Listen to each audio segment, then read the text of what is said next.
Good afternoon. Thanks everyone for coming. You are welcome. Anywhere you can find a sit, you can sit. We have a full crowd. It's actually very tough to get space on a Friday of a USC game, and this is the room we could get. So thank you so much. What a crowd. My name is Philip Munoz. I direct the Tocqueville program and the Constitutional Studies program here at Notre Dame, and it's my pleasure to welcome you to our event today. The Tocqueville program, as I think most of you know, fosters research and teaching on questions of religion and religious freedom in our public life. The Constitutional Studies program similarly fosters scholarship and teaching on constitutional government, the philosophy of constitutionalism, and especially the American founding. Today's lecture is a perfect example of what both programs do. Today's lecture also inaugurates a new partnership for the Constitutional Studies program.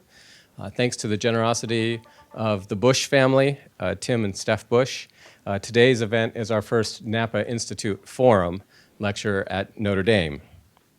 With the Napa Institute's support, we're going to bring Catholic scholars, lecturers, visitors to campus over the next several years to help Notre Dame live its Catholic mission more excellently. We're going to be funding scholarships for some of our students, including our graduate students and law students, our PhD students, who will pursue advanced degrees in constitutional studies.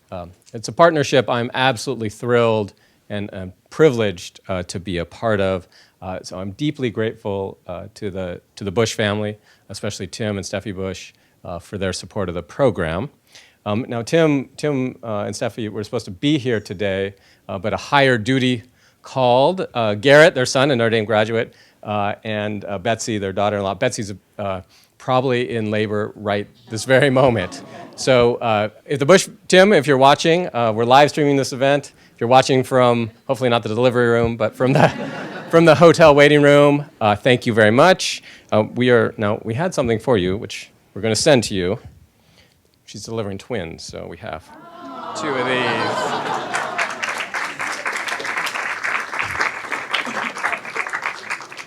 Thank you very much to the Bush family. There's a few other people I want to thank before we introduce our speaker. John Pariba, I think John is in the room somewhere, is certainly on his way. John's a good friend, and he works as a program officer for the Charles Koch Foundation. Koch Foundation supports centers like my own and programs all across the nation, and they've supported us here at Notre Dame, and John came out to be with us today, so we're deeply grateful to John and the Koch Foundation for all of their support. I didn't tell him I was going to do this, but we have two friends and significant public figures here who we've been working this morning. Where are Judge Hardiman and Judge Thapar? Where are you? Come on, stand. Judge Hardiman, Judge Thapar, where are you? Please stand.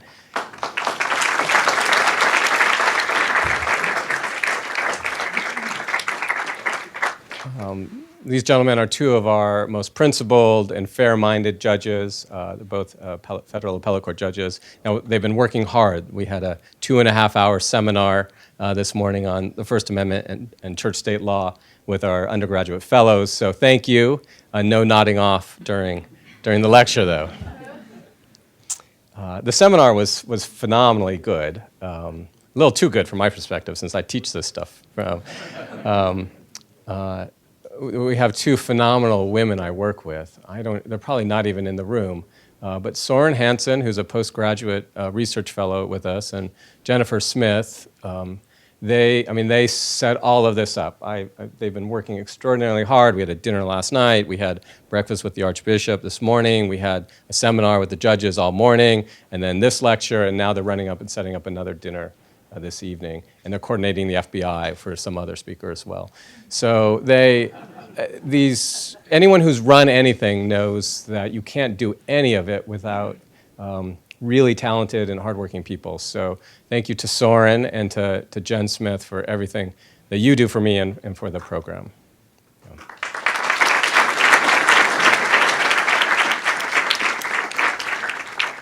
Now we have a tradition my favorite part of the program is working with our undergraduate students, and we have 24, almost 36 now, Tocqueville Fellows, and one of the things they do is they meet with our guests, so they did have breakfast with the Archbishop and the judges this morning, then lunch too, and they introduce our speakers.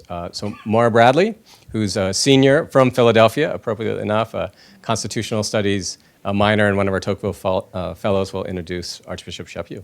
Maura? Thank you.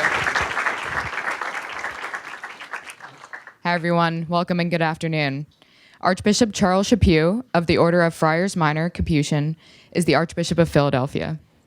He was the second Native American to be ordained a bishop in the United States and the first Native American archbishop. Archbishop Chaput served on the U.S. Commission on International Religious Freedom from 2003 to 2006 and is the author of several books, including Render Unto Caesar, Serving the Nation by Our Living Catholic Beliefs in Political Life, which was published in 2008, and Strangers in a Strange Land, Living the Catholic Faith in a Post-Christian World, published in 2017. Today, the Archbishop will be speaking on the topic, Things Worth Dying For, the Nature of a Life Worth Living. We are grateful for him coming to speak with us today. Please join me in welcoming Archbishop Chaput. Thank you.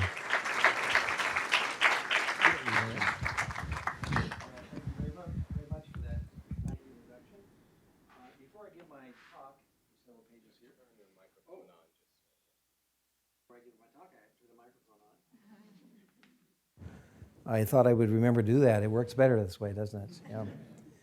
Yeah. Three things I want to do before I begin my talk.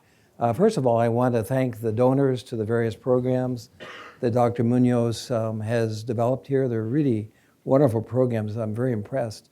But to do something like that, you need resources. So I'm deeply grateful for the donors, ones here, ones who may be watching, and also potential donors in the room. He didn't tell me to do this. He may be embarrassed. But the way we show our gratitude for events like this is to become involved. And one of the ways Jesus said where you put your money where your heart is. And so I think it's very important to do. So I'm very enthusiastic about this. You have my full support. And I would encourage anybody else who's able to give the support they can. Number two, that was number one. Number two, I forget. But number three, I remember. Number three, those of you who've heard me speak here before know this, but it's very interesting, so I thought I would say it again. I'm a Potawatomi Indian on my mother's side of the family, and my great-grandfather, several generations back, was the first white settler into St. Joseph County, Indiana, which is where we are. And he married a Potawatomi woman. Her name was Angelique Ketchikwe, and their cabin is still preserved here in Lieber Park in Fort Wayne. So people say, do you have any connection to Notre Dame? I don't actually. I wish I did, because your spirit is incredible. It's just to watch it. It's hard to understand if you're not a graduate, I guess, how people can be that committed. But I don't have that connection, but I actually own this land. And as I've said several times, we want it back. But it never has happened. It's never happened. I became a bishop because of the Indian connection, actually. And people say, why did they choose you for a bishop? Some people say that with real wonder. And the honest answer is because I'm an Indian, because of my grandmother. I'm very proud of that ancestry. I come from a time in the church when affirmative action was really a serious part of decisions around who were going to be bishops, Black and Hispanics, and even a couple of Indians. So I'm the only one surviving yet. I'm the only American bishop that publicly is a registered member of a tribe. I'm very proud of that, and am grateful. The early Holy Cross Fathers here evangelized my family and baptized many of my ancestors, Father Soren himself. And so I feel a real connection to Notre Dame that is different from being a student, but is very, very real. So that's number one and number three. Maybe I'll think of number two before I finish, but let's get into this talk. I know this brings up what that other point was. The title of my talk is Things Worth Dying For, the Nature of a Life Worth Living. I have a contract with my book company to write another book, and the tentative title for that is, they decide ultimately what the title will be, is Things Worth Dying For. They asked me to do a book on the things I discovered in my life as a bishop that are that significant. And that's what my book's going to be about. And I suspect that my talk today will be the first chapter of that book or its introduction. Because those of you who write books know that it's hard to do that. You know, when you finish a book, you say, I'm never going to do one again. It's like having a baby, you know, this is it, you know. But then, as Jesus says, you forget the pain and you end up having more children and you end up writing more books. But this is probably the beginning of the book that I'm going to be writing in my retirement. So let's get into the talk. I want to thank Dr. Munoz, Father Jenkins, the president of the university, and the Napa Institute Forum for welcoming me to Notre Dame again today. And I'm also grateful to you for being here, you know, because the talk would be rather foolish if you weren't here. The fact that anyone would turn out for a talk with the word dying in the title, especially on the eve of an SC game, proves that miracles still happen. Miracles still happen. I turned 75 a couple weeks ago, and as canon law requires, I offered my resignation to Pope Francis. In the next few months, the Holy Father will accept it, and Philadelphia will have a new archbishop. Philadelphia is a great city, and it's been one of the great privileges of my life to serve as a pastor of its Catholic people and clergy. So my feelings at this moment in my life are understandably mixed. The good news about turning 75, and it's very good news, is that I'll finally be able to retire. The not so good news, as I turn 75, is what sooner or later comes after it. When you get to be my age, a topic like things worth dying for have some special urgency. And one of my Domer friends likes to point out that dying is a downer. Or that's one way of looking at it. My own feelings about dying are rather different. My father was a mortician in a small Kansas town. I lived at a funeral home above. So my family understands death and all the complex emotions surrounding it in a way different than many people. I mean, for us, death was a natural part of living. To put it another way, the meaning of a sentence becomes clear when we put a period at the end of it. The same applies to life. When we talk about things we're dying for, we're really actually talking about the things worth living for, the things that give life meaning. Thinking a little bit about our mortality puts the world in perspective. It helps us see what matters, and also helps us see the foolishness of grasping at things that finally don't matter. Your hearse, as my father might say, won't have a luggage rack. Socrates is often seen as the founder of the Western ethical tradition. And he said that his philosophizing was best understood as a preparation for dying. It sounds like an odd claim, but it makes perfect sense. He had a passion for truth-telling, the wisdom that comes from it, and the life of integrity and moral character that results. The very word philosophy captures the spirit of his love for the truth. It combines philia, the love of friendship, with Sophia, which means wisdom. Socrates did not study wisdom. He pursued it as the goal and framework of his life. He loved it. He loved wisdom. Now, love, if it's honest and true, is demanding. It draws us outside ourselves. The greater the love, the greater our willingness to sacrifice. So when we know honestly what we're willing to sacrifice for, even to die for, we're able to see the true nature of our loves. And that will tell us who we really are. Here's an example. Families. We all come from families. Families at their best are an exercise in self-denial for those we love. I'd like to say that again because I think it's so very true. Families at their best are an exercise in self-denial for the ones we love. Mothers and fathers make huge sacrifices to protect their children. Jordan and Shono used her own body to shield her daughter from the gunfire in an El Paso Walmart last summer. She died protecting her daughter, and she knew what she was willing to die for. Now, women understand this better than I, but in a real sense, even with the advantages of modern medicine, every woman who bears children puts her life on the line, right? And raising children always requires sacrifices from parents, sacrifices of time, attention, and family resources. Families at their best are an exercise in sacrificial giving. Now, instinct obviously plays a big role in the bond between parent and child. When looked at from the outside, this can make the sacrifices in a family seem easy, because for most people they come naturally.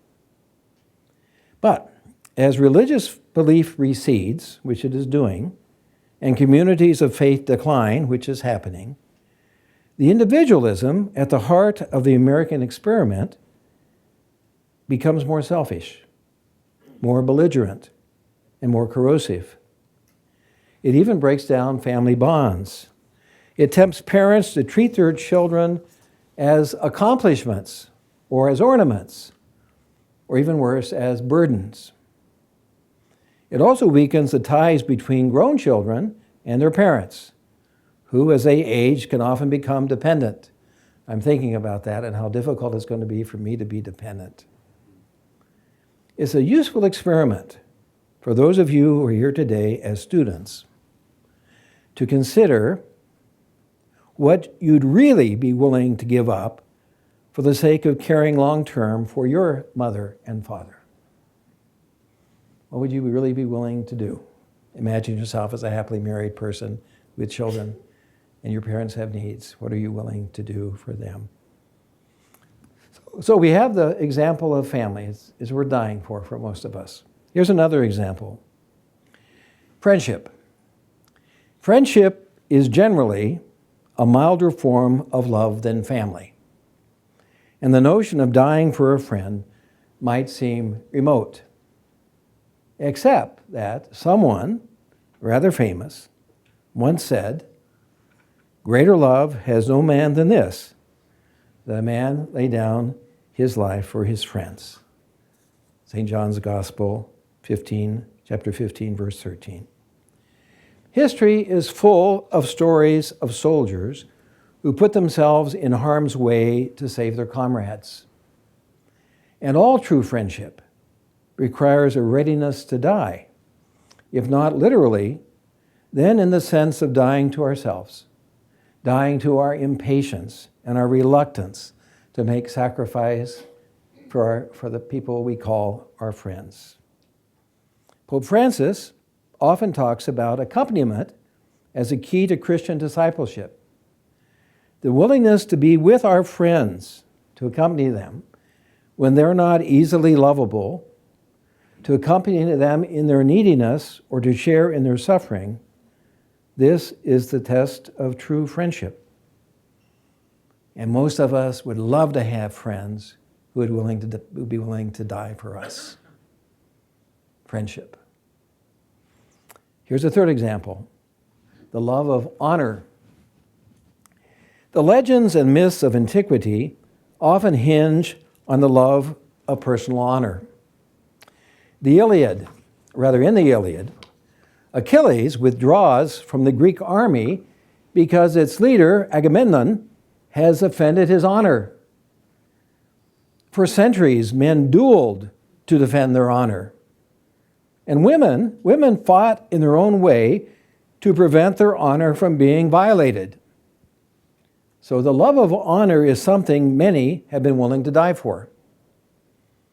Honor is a word that can seem theatrical or outdated to the modern ear. I wonder how many young people even use that word when talking about themselves. But I think that misses the inner substance of the concept.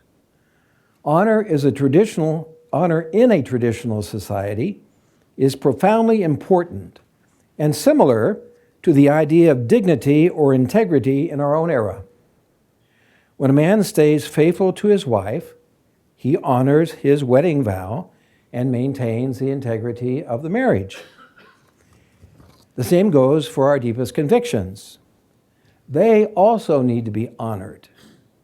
We all have a hunger, even when we fail at it, to live with integrity as honorable people of principle, willing to speak up for what we know to be right and true. The novels of Alexander Solzhenitsyn brim with characters who struggle to live honorably in the toxic atmosphere of the Soviet Union. A survivor of the Gulag himself, his work echoes with a disgust for cowards and flunkies, and a reverence for persons who seek to live with integrity, honoring their consciences even when it might mean dying. The settings of his novels are bleak. Today, the big murder regimes of the last century are just a memory for most of us. But Solzhenitsyn's themes are still very useful. As St. Paul warns us, the principalities and powers of this world always seek to control our lives. Evil is real, even when it's masked in pleasant forms and excellent marketing. Therefore, it's always important to honor our deepest convictions, and doing so can be costly. We're living in a moment of vigilant, even vindictive, political correctness on matters ranging from sex to the meaning of our national history.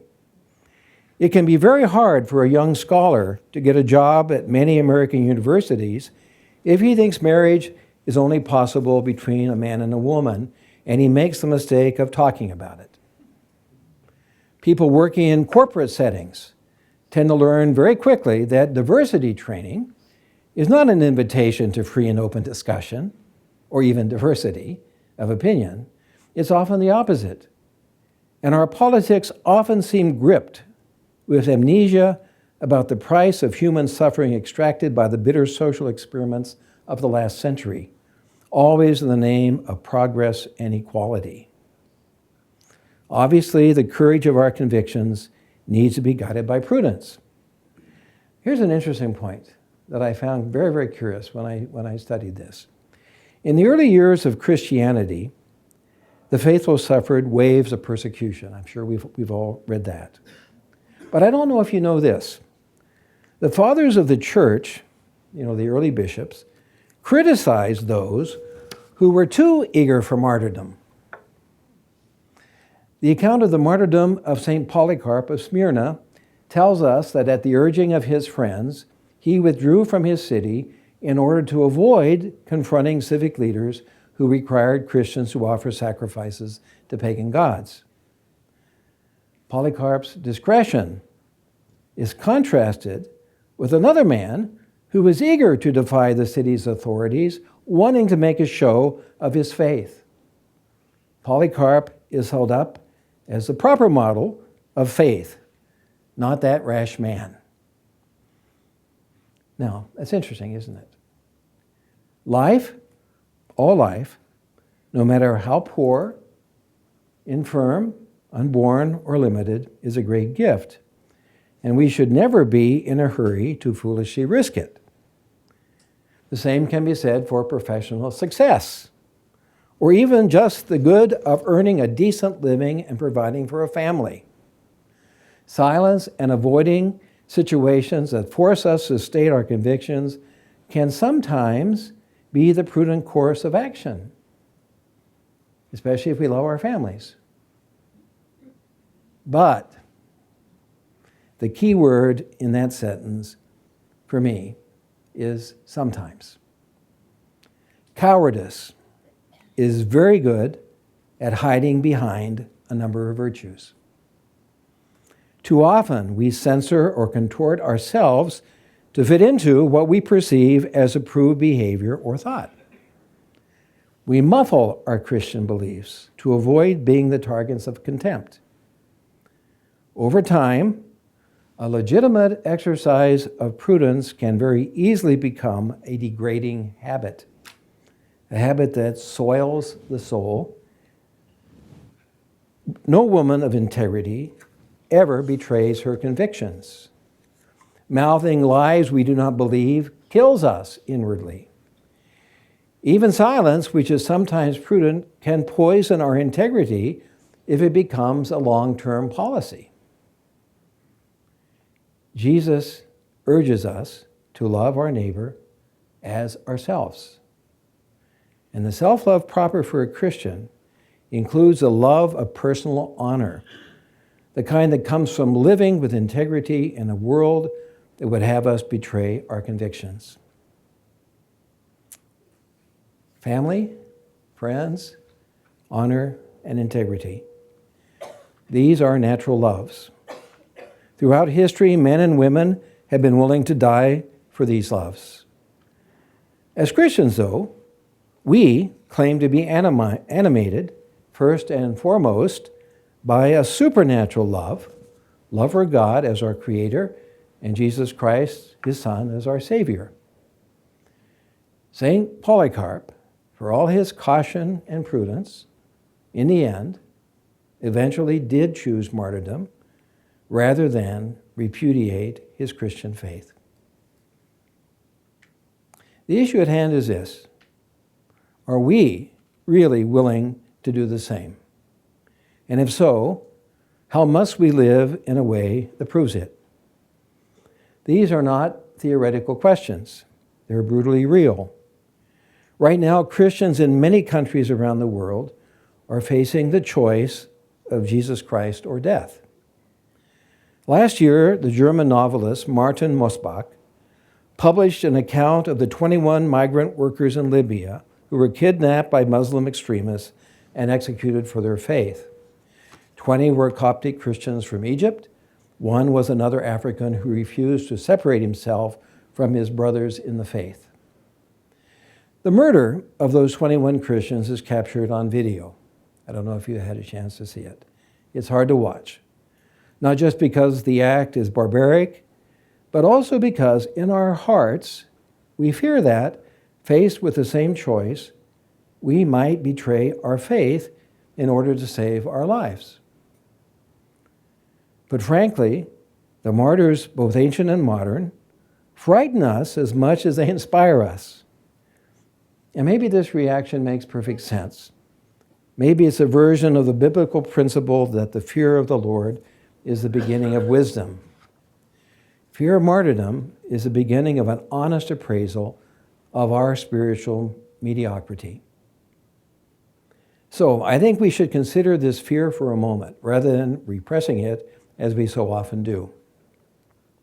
The Christian men beheaded on the Libyan beach are not really so remote from us. The worry we naturally feel that we might fail a similar test is a concrete and urgent version of the anxiety we rightly feel when we think about coming before the judgment seat of God. And perhaps that's why we don't think about that very much, if at all. If we're honest about ourselves, we know that we're likely to fail that test too. After all, we're barely able to live up to the basic demands of the Ten Commandments. Many of us have trouble following even the minimal norms of a Catholic life.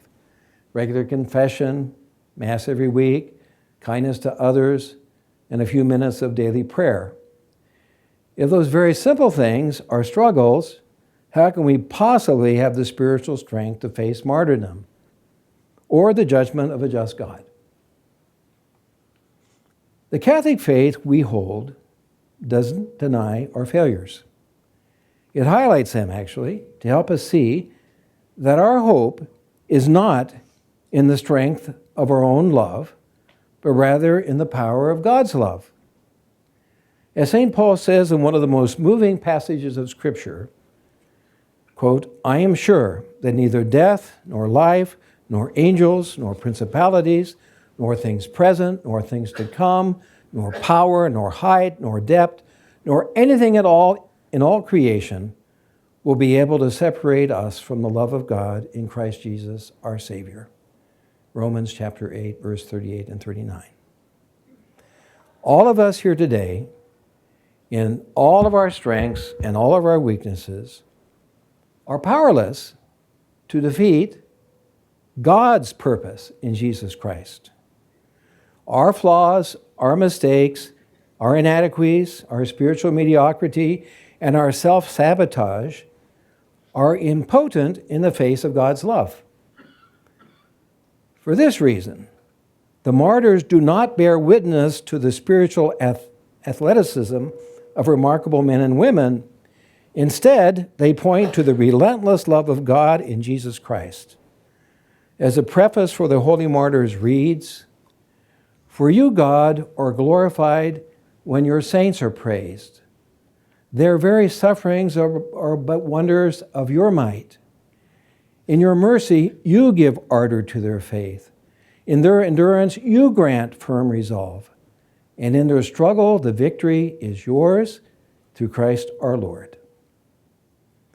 And what this means is this: those who are faithful to God's will, in turn, have His faithfulness at life's ending, no matter how extreme the test. We know that grace illuminates nature. The supernatural love of God in Jesus Christ that gives courage to the martyrs helps us better understand the natural loves of family, friends, honor, and integrity.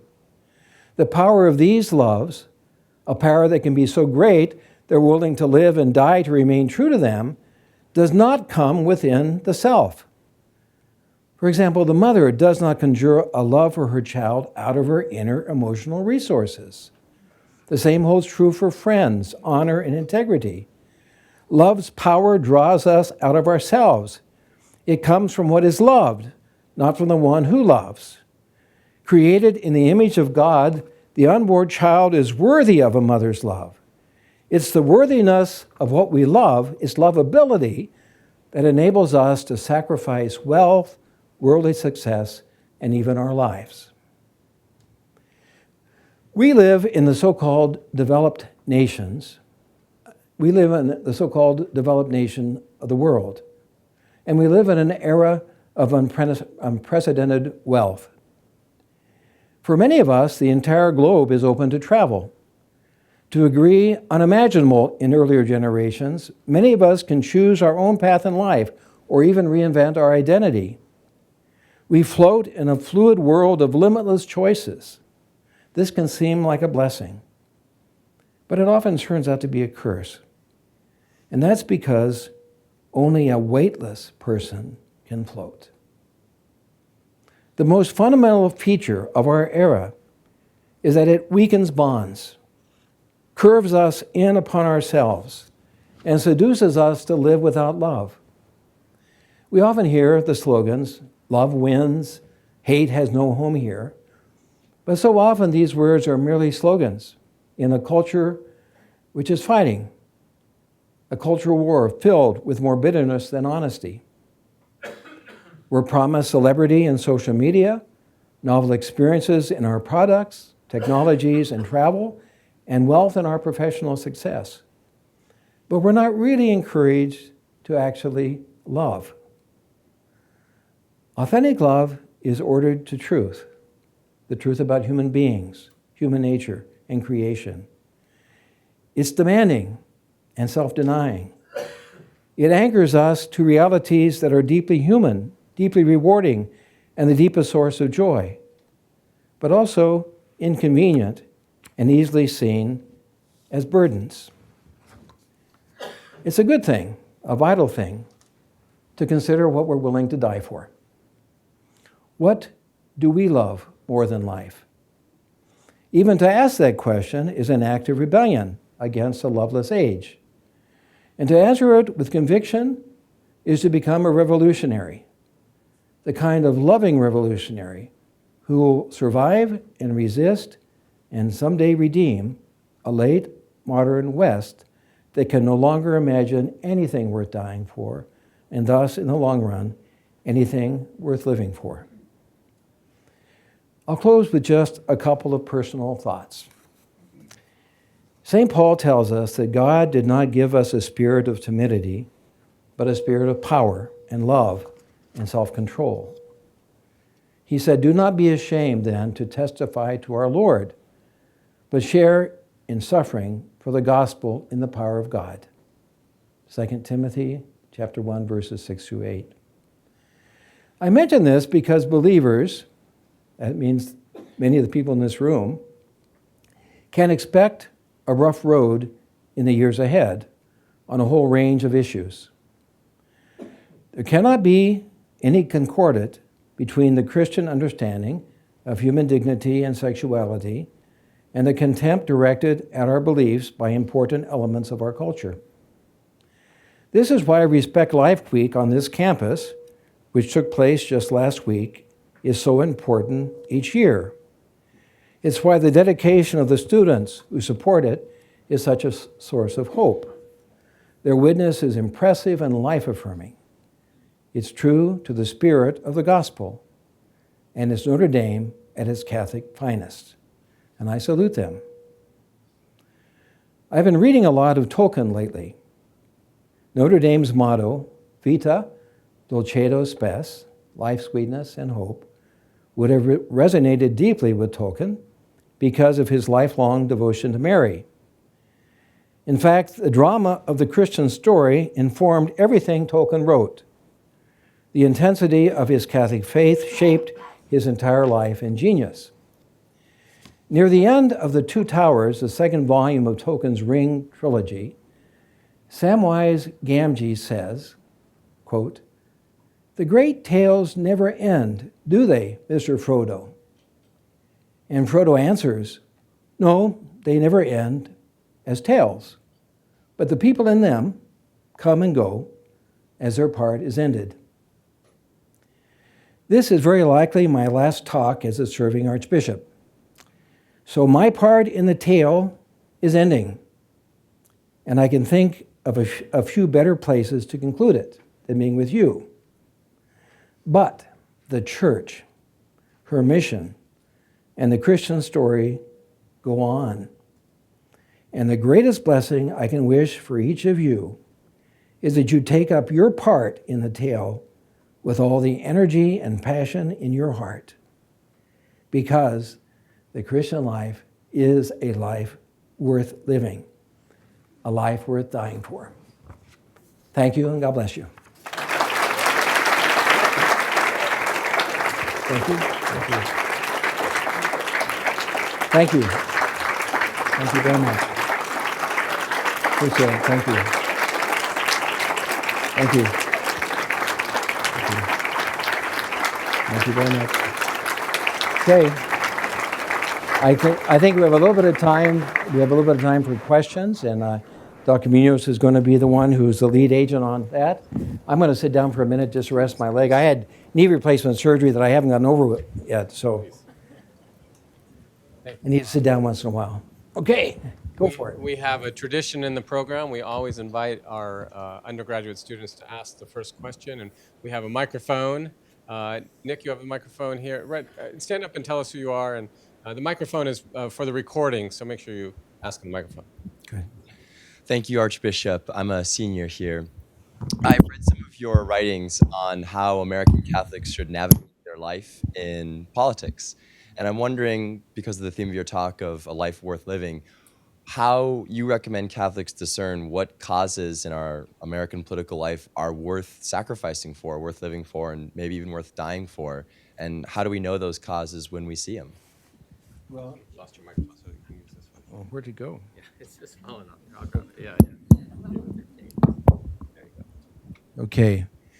Well, I'm going to give you some generalizations. I think that the most important cause worth living for is the American experiment itself. I haven't given up hope that it can be very compatibly active with deep Catholic faith. Although I have to say, as the years have gone on, I've been a little bit more skeptical about that being possible.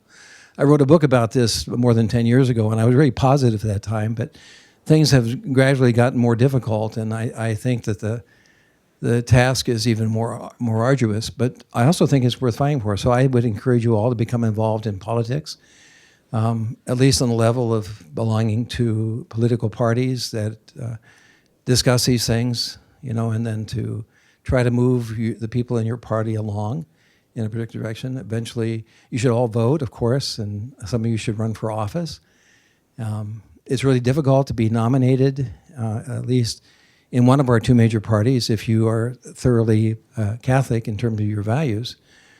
But I wouldn't want to give up on that and say to heck with it. So that cause, our American experiment, is the most important cause for you to engage in. And besides that, the meaning of marriage, of course, which is foundational, what family life is all about, is foundational. If you don't get family right, you don't get anything else right in life. And Pope St. John Paul II said everything flows through the family. Everything completely flows through the family. So we need to do what we can as a church to support family life. And you, as a potential member of a new family, ought to be very serious about that and not settle for a romantic sexual interest to be the cause of your commitments. It has to be based on a lot more than that. The future of your children, and which is, again, our country is dependent on good Catholic families. So family life is really essential. And all the other things, if we get that straight, we would get the marriage issue straightened out. We get a lot of these transgendered issues straightened out. So those two things, politics and family. Another undergraduate, please sit, Father, if you want. Please. Another question from an undergraduate. Way in the back.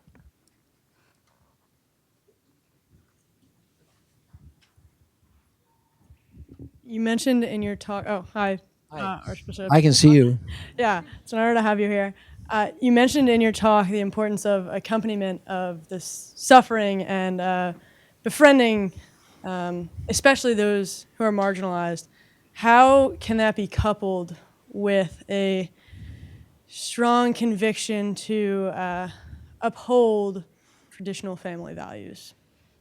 Well, actually, what I was saying, I don't know if I said it very clearly, is that we need to accompany ordinary friends, not those who are not just those who are in suffering circumstances, because our ordinary friends also suffer. They can be very unpleasant sometimes. They can be narcissistic, filled with themselves, and a really generous, loving friend accompanies people through those difficult periods to a more wholesome point. So, I just want to say, friendship is difficult. Genuine, loving friendship is difficult in all circumstances. Now, having said that, we also have a duty to accompany those who are under difficult circumstances. And let me use an example that we probably all are anxious about. How does a serious Catholic woman or man accompany someone who's confused about their gender identity and is actively promoting gender change and those kind of things, which many of us would find just contrary to the plan of God? I think if you're absolutely convinced of the truth of your position, you can enter in those kind of relationships very confidently without being afraid, because you know that if you love somebody, you don't just tell them what they want to hear.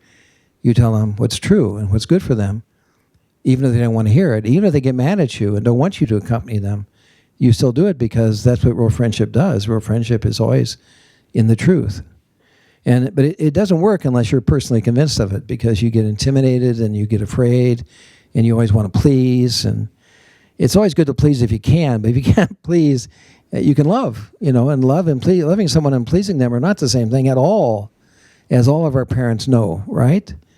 And those of us who ended up somewhat balanced had parents who didn't let us do what we wanted to do, They really tried to lead us by their own love and example in a different direction.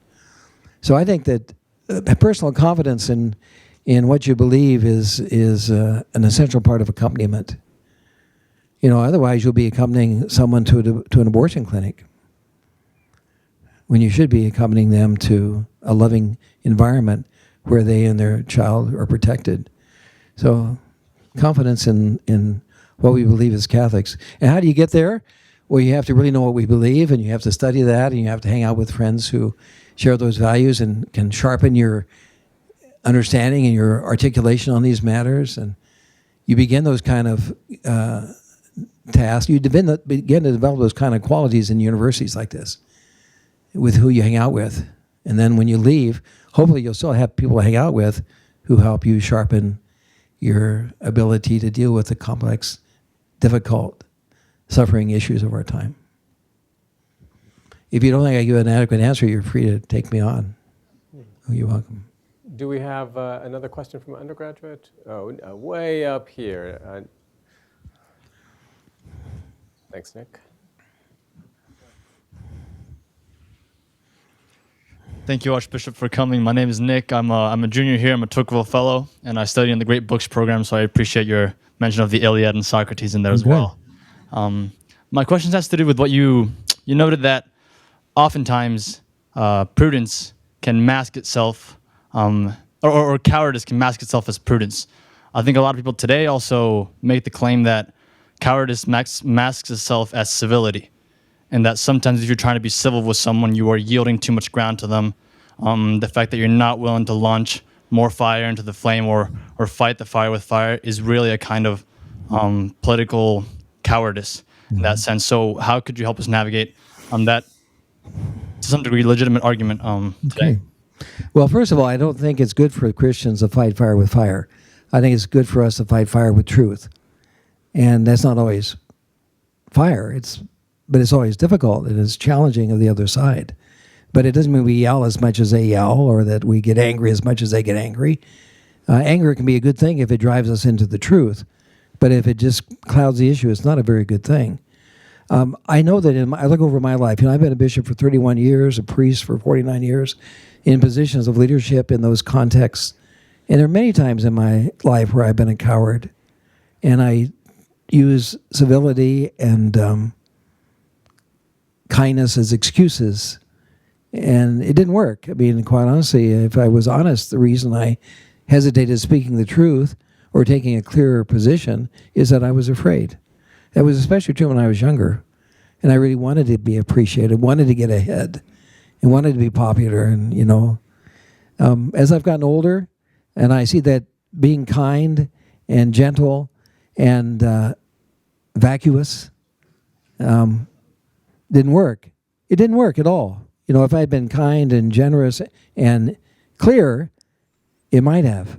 So it is easy to fool yourself because, just for example, you make a sign of the cross in a restaurant when you eat out.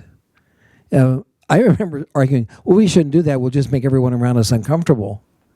And the real reason was I didn't want to be uncomfortable doing it.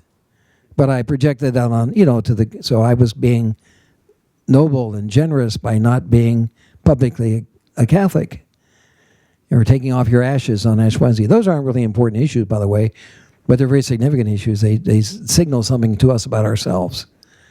So I think it's important to be firm and clear and strong, but not fight fire with fire, if that makes sense, because that doesn't accomplish anything. Mm-hmm. We can open up to anyone. Other questions? We just ask you stand. We can see you, Nick, in the back here, and identify yourself. Thank you.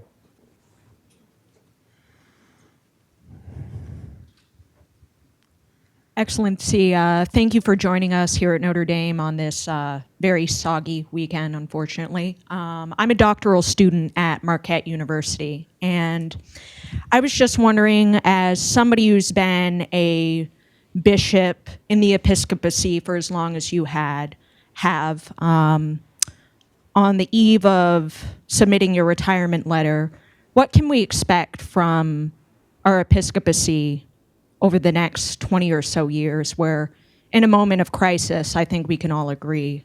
So what are your thoughts on these issues and the current climate surrounding, say, the Baltimore conference that's coming up?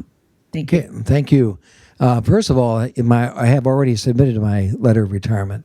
I did that on August 15th. I'm devoted to the Blessed Mother, and it was their assumption. I said, I'll send this in early because maybe it'll give me early retirement.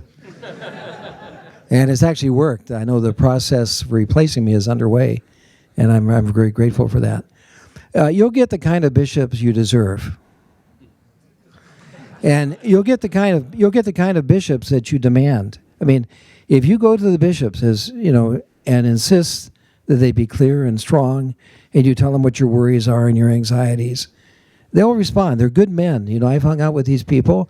We're generally painted as a feckless loss right now by many people, but I'd say the vast majority of bishops really are very, very good Catholic men who are serious about the church and about their responsibilities.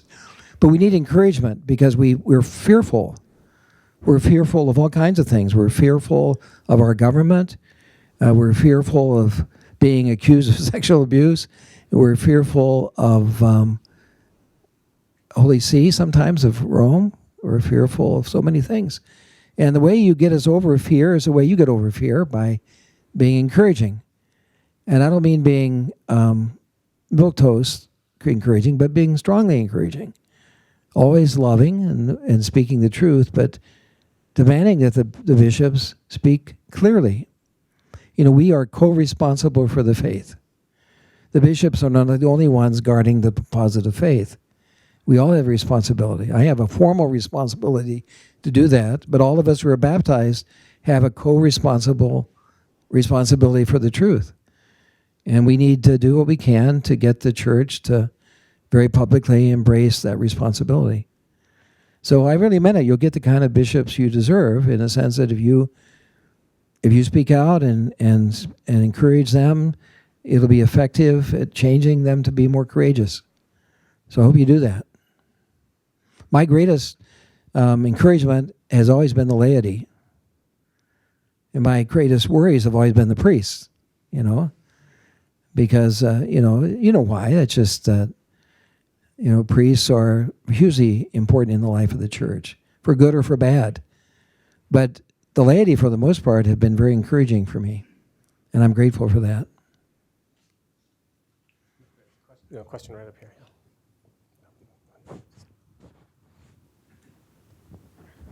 Archbishop, thank you so much for being here. My name is Alix, and I'm also a Tocqueville Fellow. So my question has to deal with how you advance the claims that the family is one of our principal things worth dying for, our love for our families, our friends, and our fellow man. However, it seems as though right now, and I'll also advance the claim that our love for the earth on which they stand and future generations is of utmost priority to keeping this alive. So what is our Catholic duty in the context of our environmental crisis right now?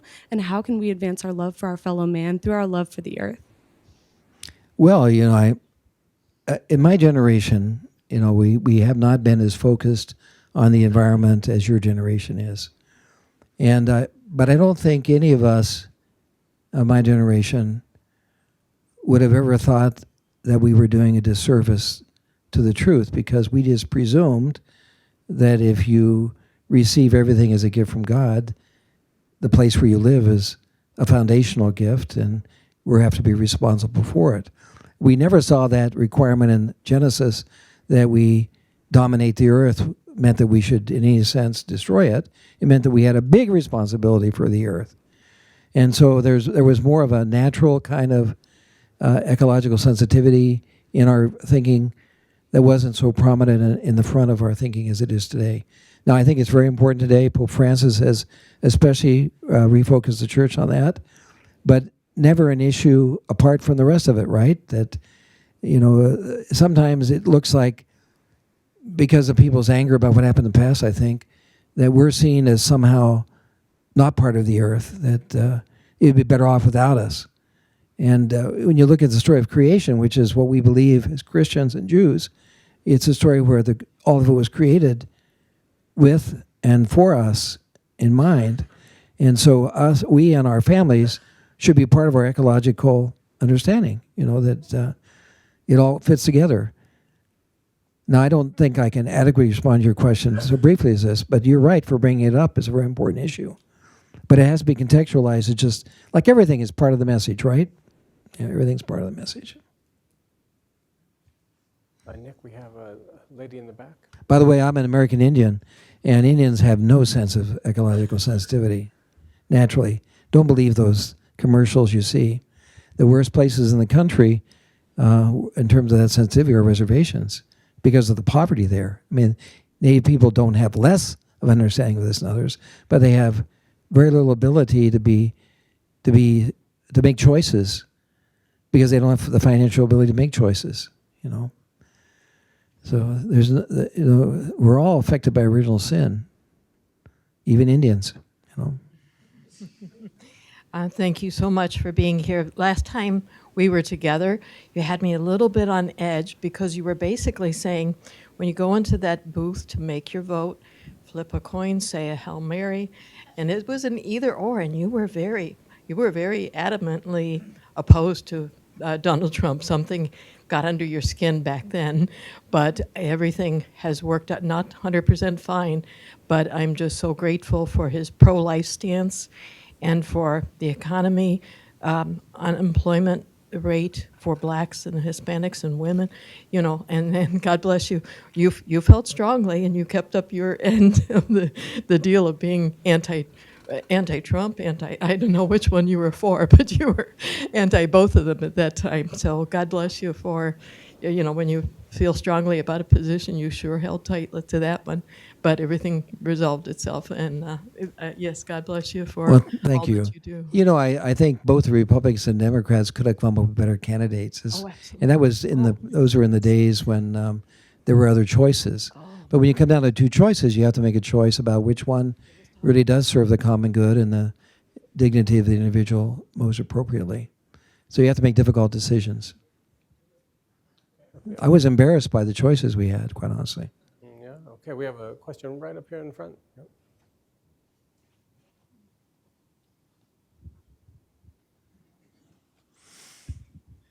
Thank you for being here, Archbishop. My name is Jack Kill. I graduated in the class of 2018, and I'm currently a law student at the University of Texas. In your remarks today, you're calling us to consider those things worth dying for. So my question for you is, can you maybe provide some reflection on, once we consider what is worth dying for, how we should prepare ourselves to be willing to die for those things worth dying for? Thank you.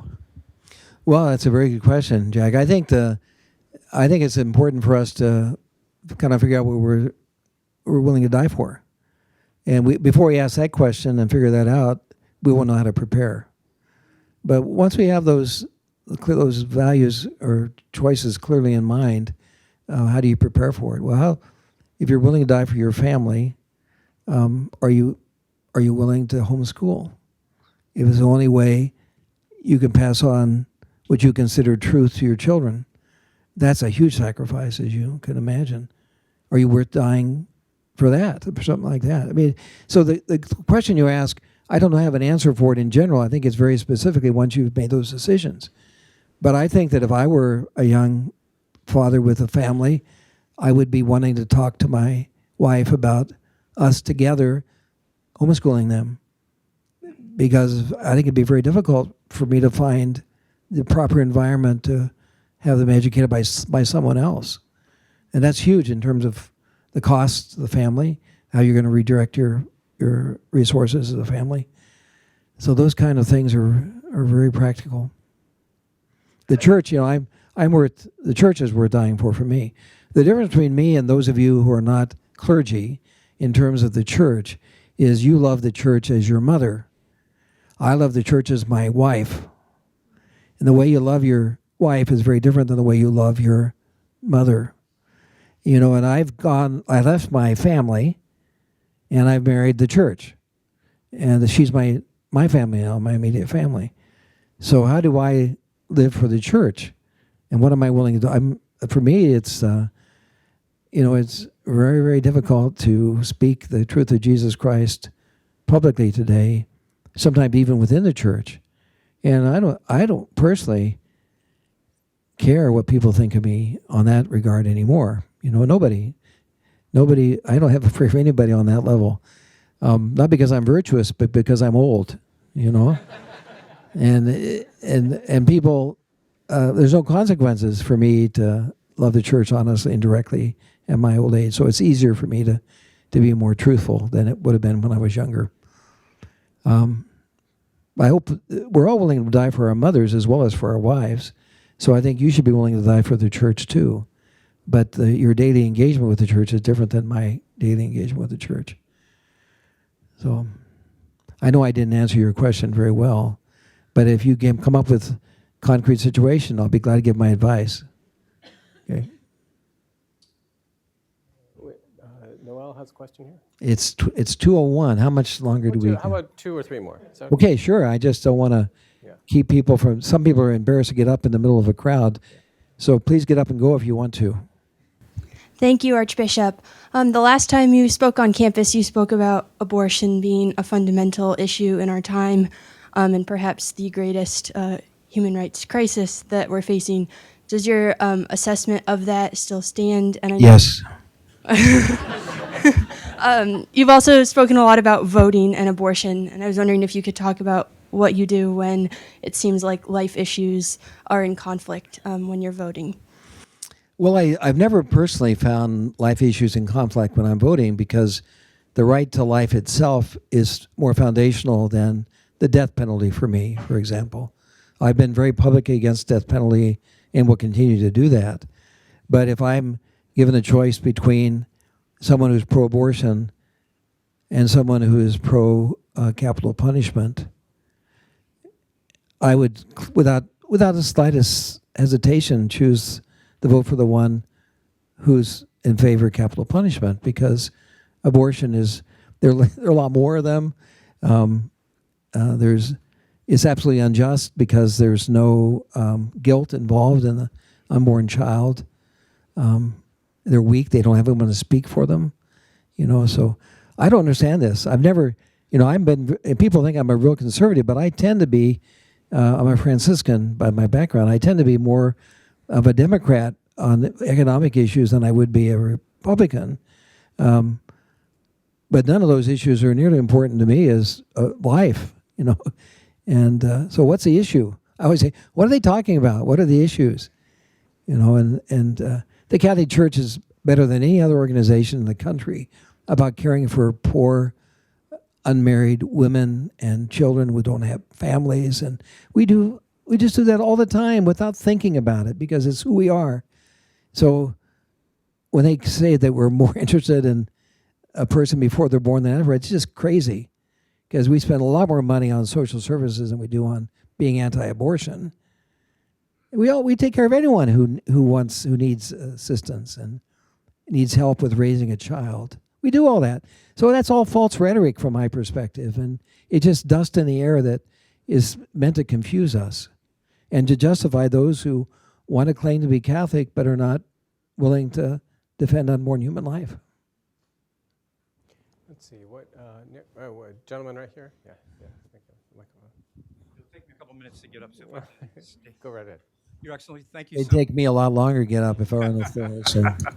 Your Excellency, thank you so much for coming here. I read your book, Render to Seether, a number of years ago, and I really enjoyed it. My name's Michael Vernon. I'm here with my wife, Maureen, and we are parents of a double domer who graduated in 14 and 15, went on to law school. And this is more of a comment on the politics. He interned at the White House a couple of years ago on the Domestic Policy Council, and his boss, who was the director of Domestic Policy Council, is a Notre Dame grad, went to Notre Dame Law. There are Notre Dame people sprinkled throughout the administration that a lot of people aren't aware of. There are monthly rosaries said in the White House. There is a monthly mass in the White House. There is a weekly prayer service in the White House that the media will never tell you about. So I just wanted to bring that up, that all's not lost in politics. Yeah, I'm aware of that, and I'm really grateful that it happens. The president has always irritated me because of his the way he talks. But there's been no greater friend of the pro-life issues than him, actually, in practice. And whoever hires all those folks have been hiring really good people. I don't know that he's the one who does it. I don't know who does it. But there really are good people there, a lot of them. And, we have an attorney general who's here today who's a faithful Catholic. And so there's all kinds of hope. But there's also all kinds of worries. It could all change in November of 2021, I guess. 20. Oh, it's here already. Oh, my. I need to write another book. We've been working the Archbishop hard. Now you're retired. You have lots of time. I'm not retired yet. Well, wait, you're soon to be retired. Right. So come back frequently. Thank you. I'm thinking of moving here, actually. To your basement. No. Actually, I'm not going to move to his basement. I have a trailer by the river. You know what that, you don't know Saturday Night Live? Oh, van. Down van by the river. I'm sorry, I messed it up. I have a van down by the river, and I'm going to be a motivational speaker for the students here at Notre Dame. Thank you very much for your time and attention.